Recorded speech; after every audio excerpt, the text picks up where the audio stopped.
Mrs. Malone by Eleanor Farjeon.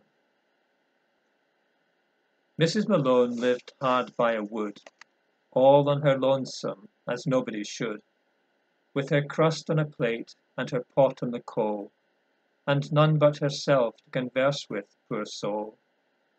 In a shawl and a hood she got sticks out her door, on a bit of old sacking she slept on the floor, and nobody asked how she fared, or knew how she managed, for nobody cared. Why make a pother about an old crone? What for should they bother with Mrs. Malone?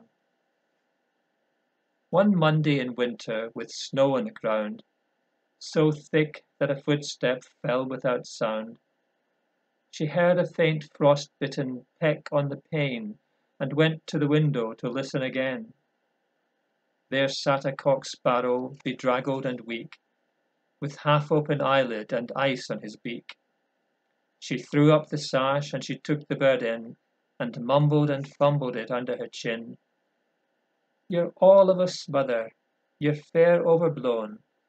I've room for another," said Mrs. Malone.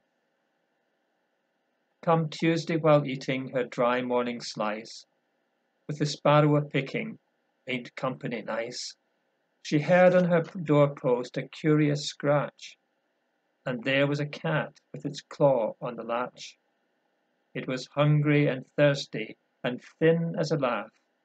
It mewed and it mowed on the slithery path.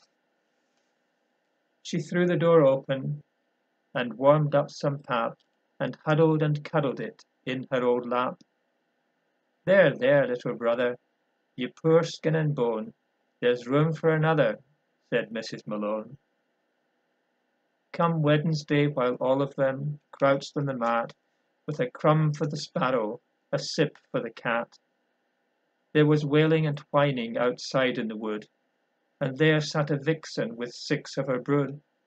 She was haggard and ragged, and worn to a shred, and her half-dozen babies were only half fed. But Mrs. Malone, crying, "My, ain't they sweet!" happed them and lapped them and gave them to eat. "You warm yourself, mother, you're cold as a stone. There's room for another," said Mrs. Malone.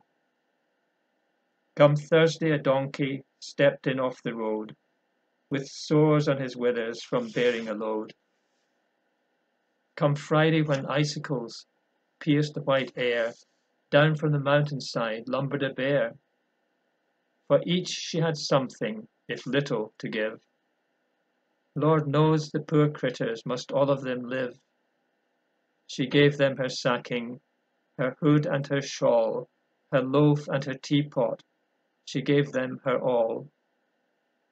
What with one thing and t'other, me family's grown, and there's room for another, said Mrs. Malone. Come Saturday evening, when time was to sup, Mrs. Malone had forgot to sit up. The cat said meow, and the sparrow said peep.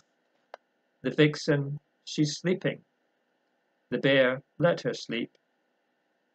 On the back of the donkey they bore her away, through trees and up mountains, beyond night and day, till come Sunday morning they brought her in state, through the last cloud bank as far as the gate. Who is it, asked Peter, you have with you there?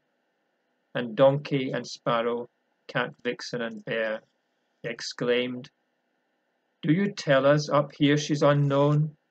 It's our mother, God bless us, it's Mrs. Malone, whose havings were few, and whose holding was small, and whose heart was so big it had room for us all. Then Mrs. Malone of a sudden awoke. She rubbed her 2 eyeballs and anxiously spoke. Where am I, to goodness, and what do I see?